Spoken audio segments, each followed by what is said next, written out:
অগ্নিদহনে পুড়ছে দেশ, বাতাসে যেন আগুনের ফুলকি।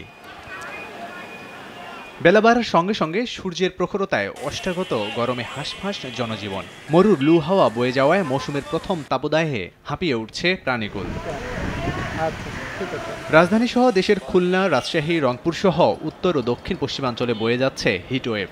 চলতি মৌসুমে সব রেকর্ড ভেঙে সীমান্তবর্তী জেলা চুয়াডাঙ্গায় টানা 4 দিনের তীব্র তাপপ্রবাহে তেতে উঠেছে পথঘাট জনজীবন। বাইরে বের হলেই চোখ মুখে লাগছে আগুন। তাপমাত্রা ছাড়িয়েছে 40 ডিগ্রি সেলসিয়াসের উপরে। জেলা জুড়ে হিট অ্যালার্ট জারি, মাইকিং করে সতর্ক করা হচ্ছে।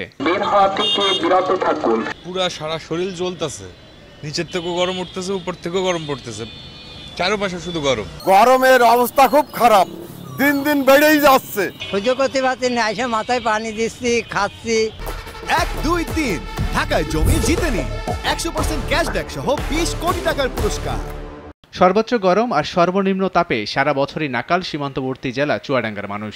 আবহাওয়ার এই তারতম্যে মহাদেশীয় বায়ুপ্রবাহের গতিপথ এবং কর্কটক্রান্তি রেখার খুব কাছাকাছি জেলার অবস্থানই কারণ বলছেন আবহাওয়াবিদরা। সহ্য করার মতন না, এত পরিমাণে গরম। যারা বেরোচ্ছে তারা অনেকে যে গাছের ছায়া খুঁজছে। গরম তো বহুত, ছোট ভাই ব্রাদার নিয়ে এলাকাতে আর কি ডুবাইতাছি। খুলনা বিভাগের যশোর, কুষ্টিয়াতেও একই অবস্থা।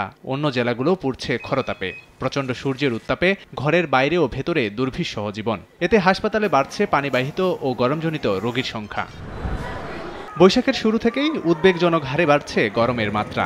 আগামী কয়েকদিন বাতাসে জলীয় বাষ্পের আধিক্যের কারণে আরও বাড়তে পারে অস্বস্তি। জলীয় বাষ্প বাড়লে মূলত ভ্যাপসা গরমে ঘাম ঝরে আর ক্লান্তি বাড়ে। এ সময় স্বাস্থ্যের বিশেষ যত্নের পরামর্শ চিকিৎসকের। পানি খেতে হবে বেশি বেশি করে, আর যাতে প্রয়োজন ছাড়া রোদে যাওয়ার কোনো দরকার নেই। আবহাওয়া অধিদপ্তর বলছে এই দুর্দশা থেকে মিলবে না সহসাই মুক্তি। এপ্রিল মাস জুড়ে চলবে তাপপ্রবাহ।